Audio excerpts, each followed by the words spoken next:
We're going to be talking about clients from hell and how to make six figures avoiding them. So I know that sounds kind of crazy, but what I mean is the clients where they just like take up all of your time. They're just nagging at you constantly. They want to meet with you. They want you to talk to them on the phone all the time. I want to show you how to avoid those clients and make good money while doing it. So give me a like button if you're excited for that. If you're excited to learn how to avoid the clients from hell, hit the like button.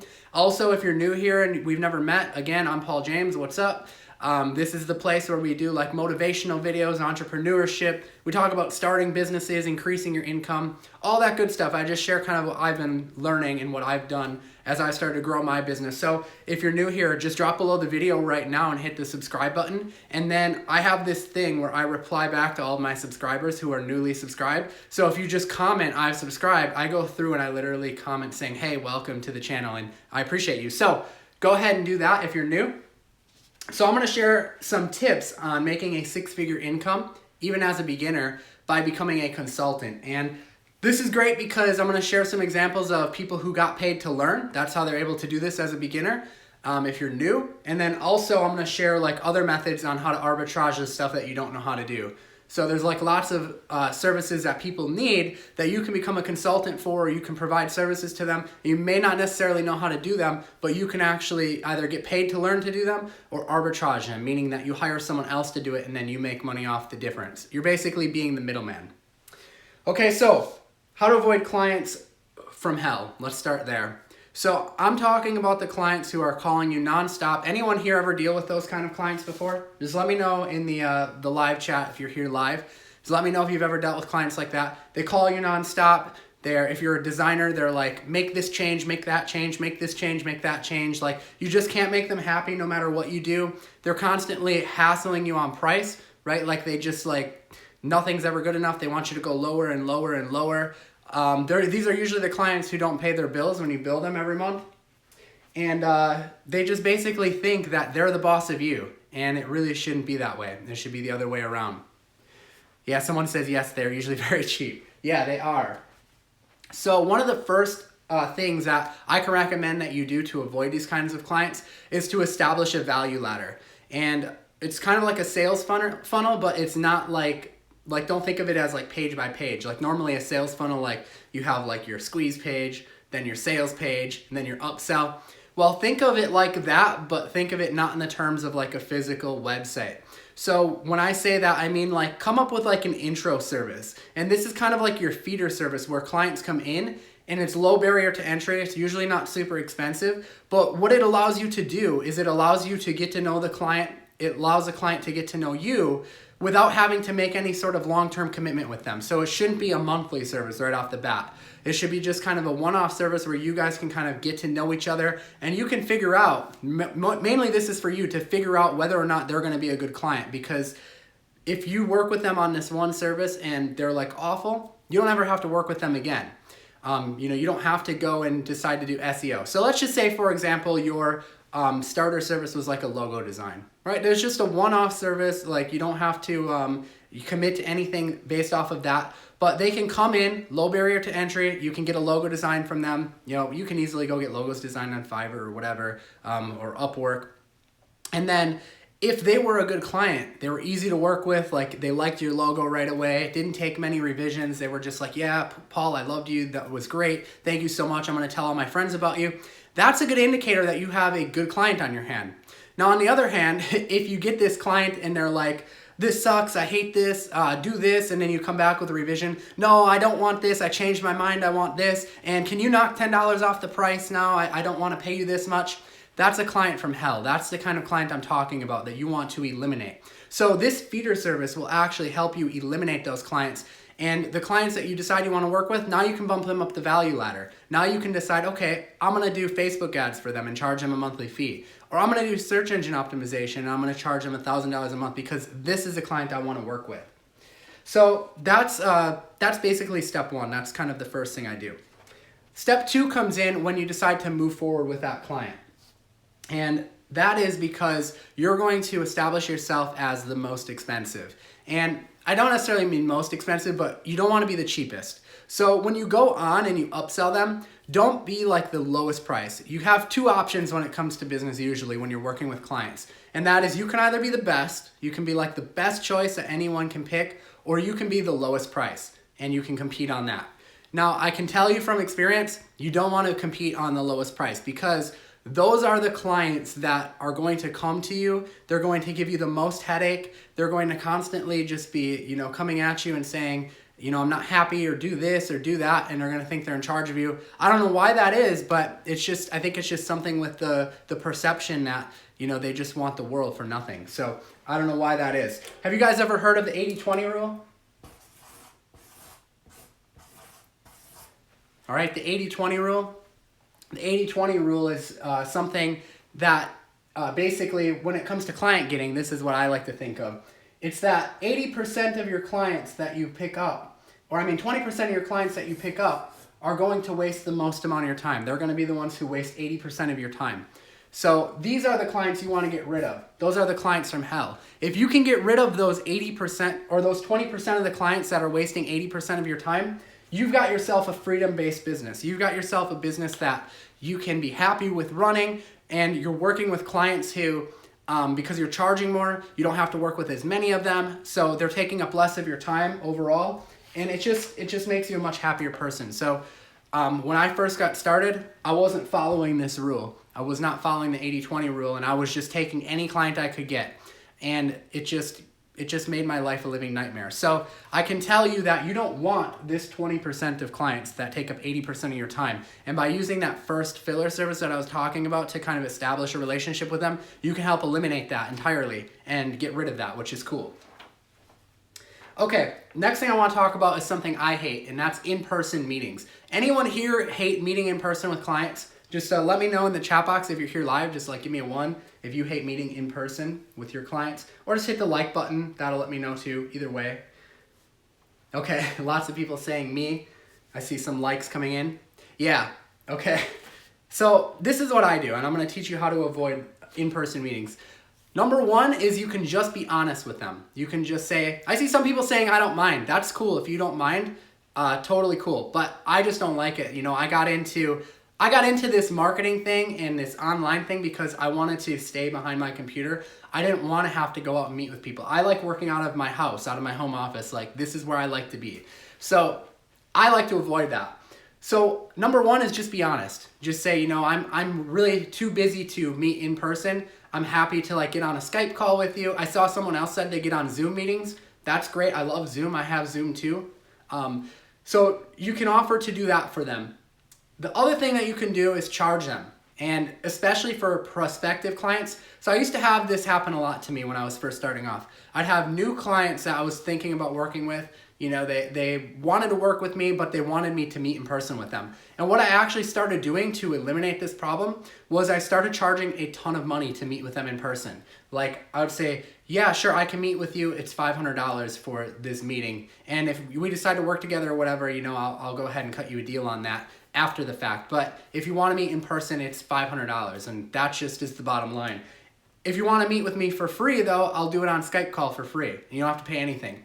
Now, as you can imagine, the majority of people, they actually just chose a Skype call because I offered them that for free versus paying to meet with me in person. So that's another way that you can avoid in-person meetings when you're getting started and clients want to meet with you and stuff like that.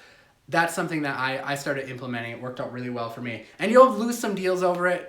Some people they're just not going to want to work with you if you don't meet with them in person. That's fine. I kind of consider that, again, like this, getting rid of that 20%. And there might be some good people in there that you lost for the in-person meetings, but for me, it's just like a sacrifice. I just don't want to do it, and I'm not willing to sacrifice that. And then I want to give you one more step to avoid these kind of clients from hell. And that is charge extra for the extras. So what I mean by that is don't be afraid to bill extra for additional demands that they have.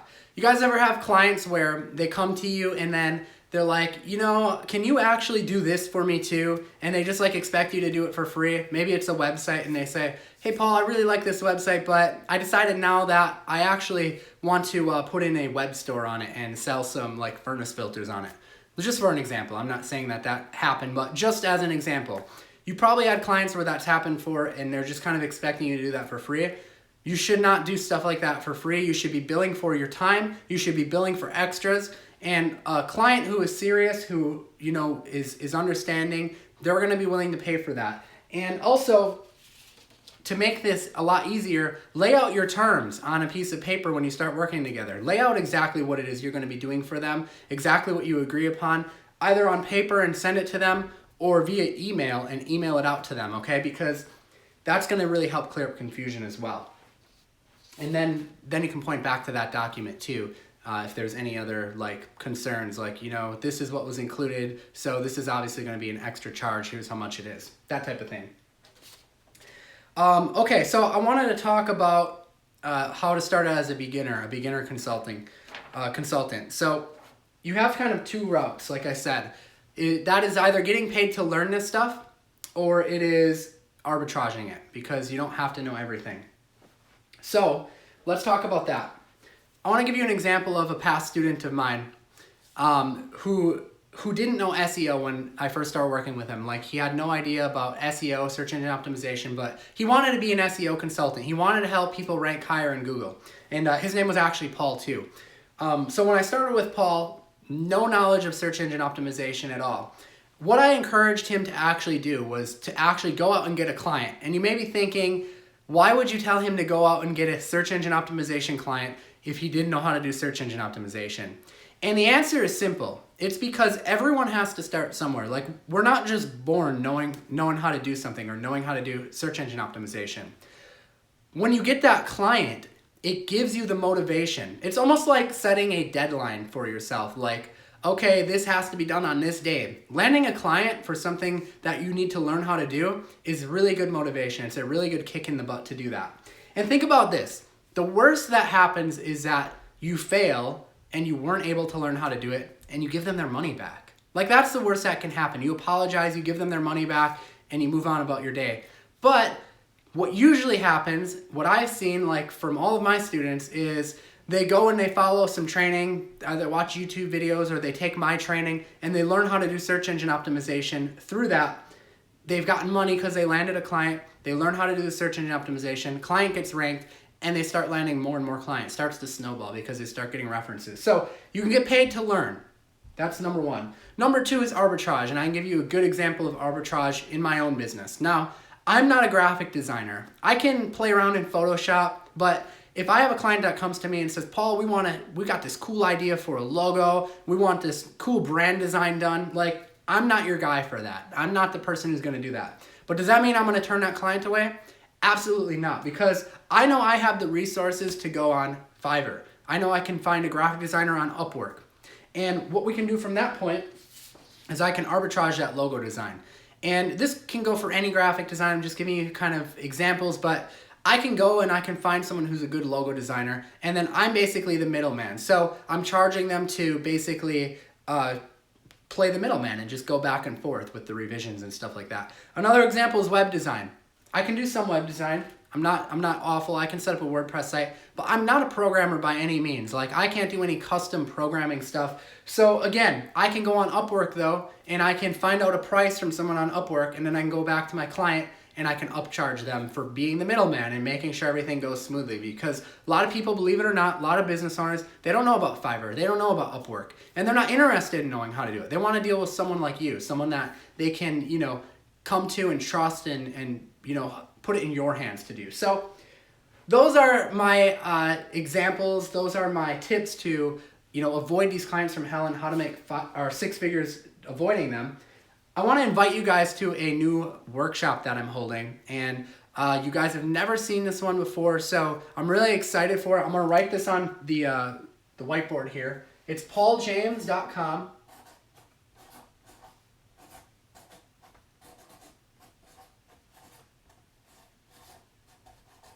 And it's / let me make sure I got this right, chat clients.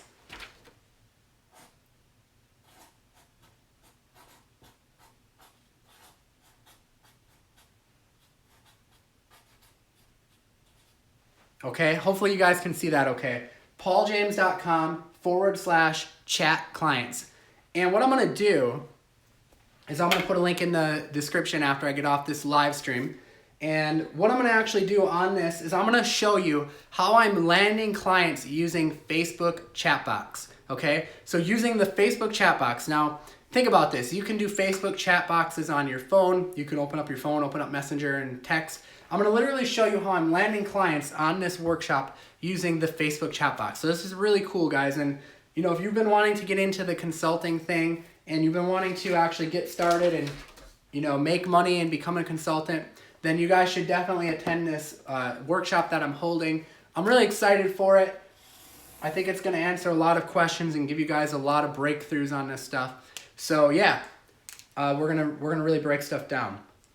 So again, guys, if you enjoyed this video, smash that like button. I'm so happy that you're here. If you're not a subscriber, drop below the video and subscribe. And then comment if you're going to sign up for the workshop. You know, just comment I'm in or I'll be there. And I'm really looking forward to seeing you there.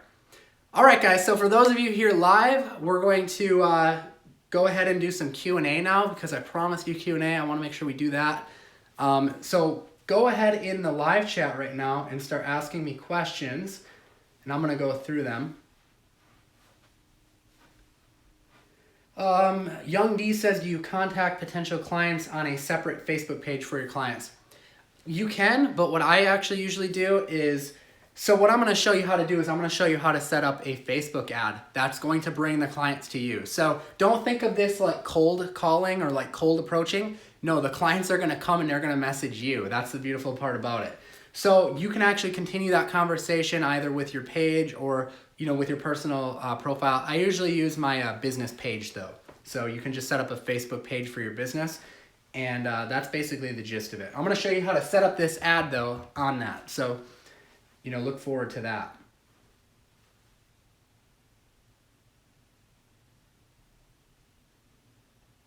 Can you do a video on not going to the spam box with emails?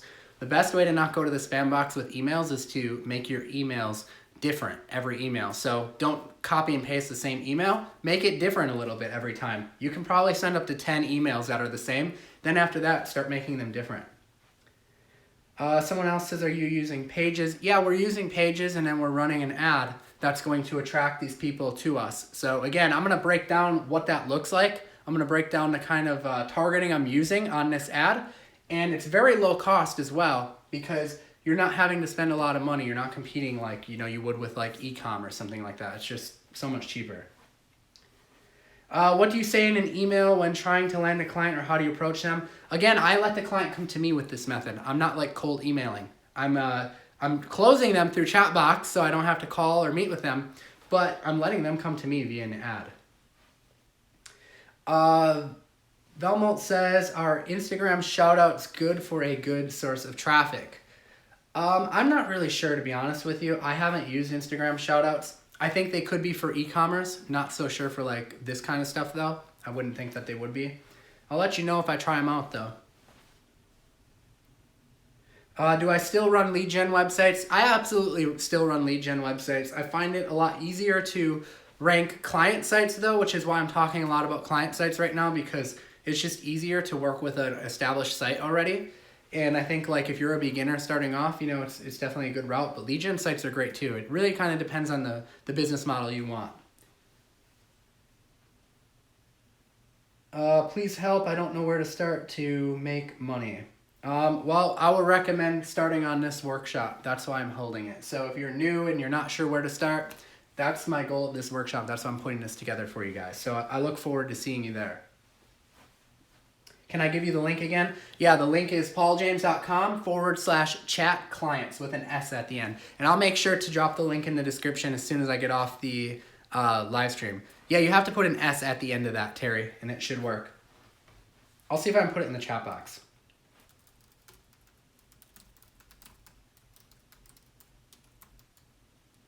All right, I just put it in the chat box. So go ahead and just click the link in the chat box.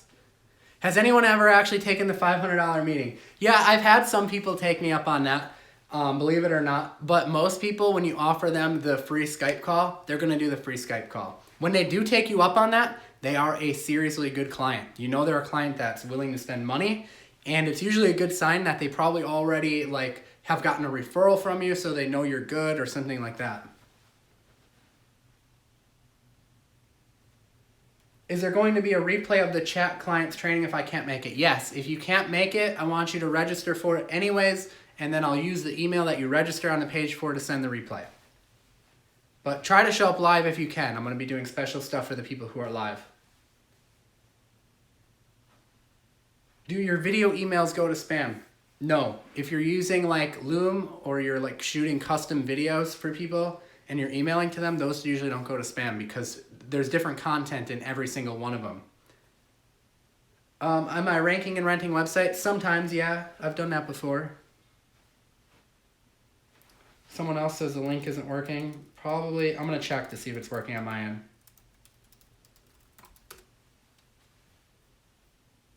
It's working on my end, so maybe you typed it in wrong. Try to click the link in the live chat or in the description after this video.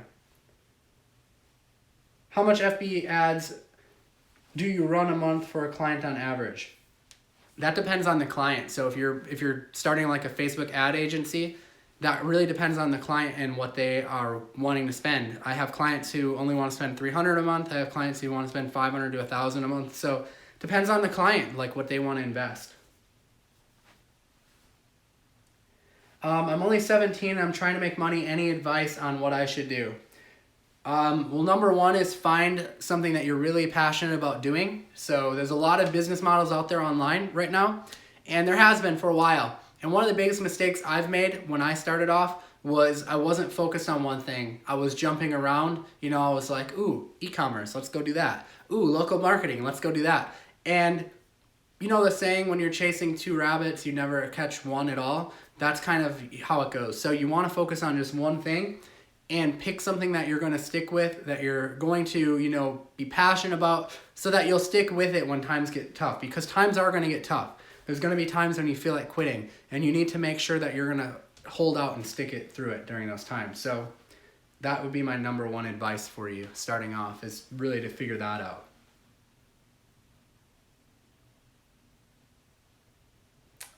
Xavier says, do I meet my students if they do well? So I've actually done interviews with my students who are successful. Like I had I had one come to me who's making 30 grand a month now off of some of the stuff that he's implemented from what I've taught him. And I actually catch up with him quite often. We do interviews together and, you know, just kind of see how things are going. So yeah, occasionally, definitely.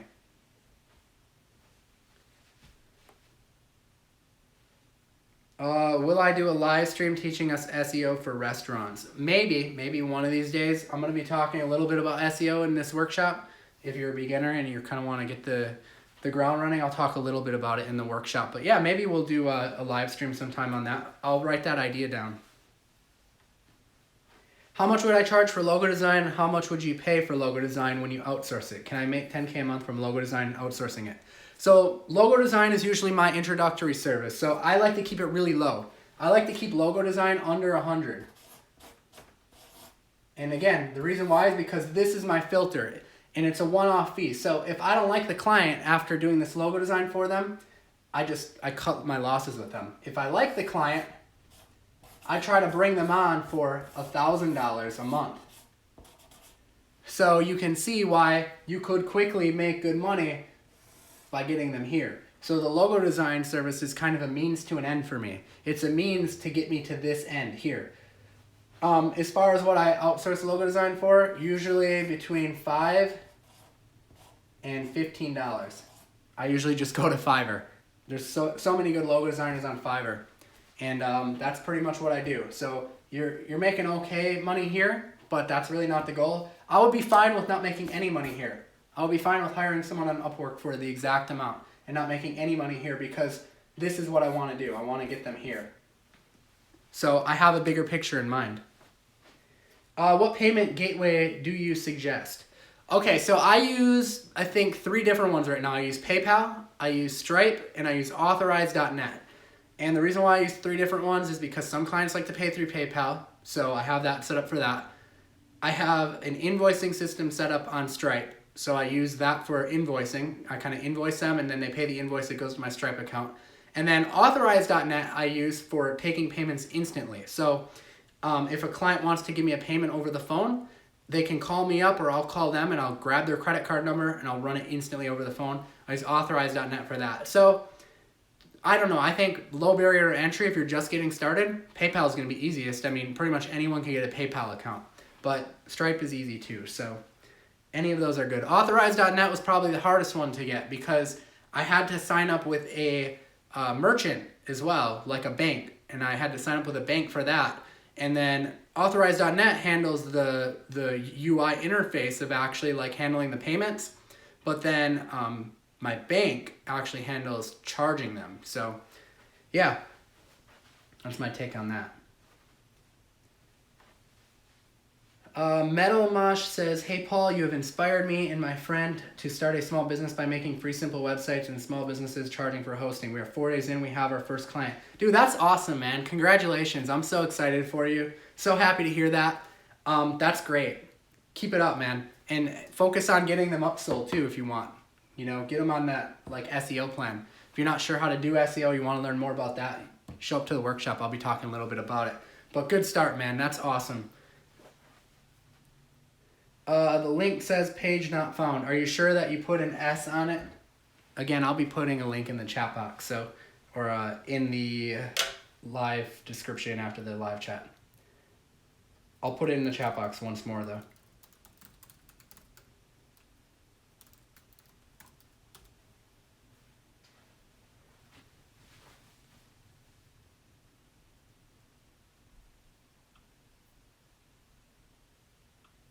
Oh, it's not working now.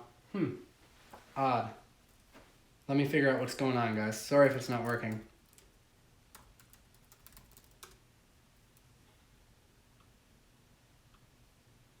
I'm just checking on the computer. Maybe it went down or something. I'm not sure why.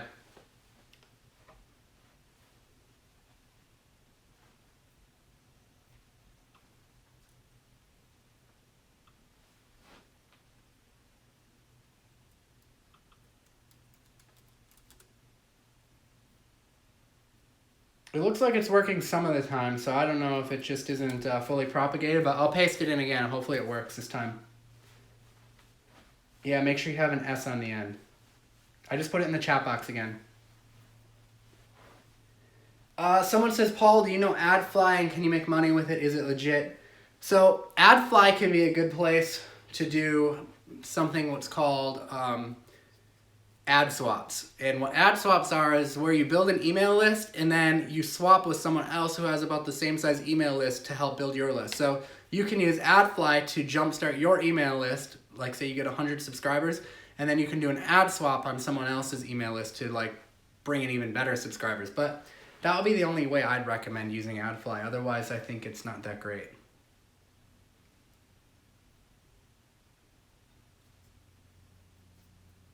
Is SEO dead? Yes, SEO is dead. Don't do SEO. I want to make all the money and all the clients. I'm being sarcastic if you can't tell.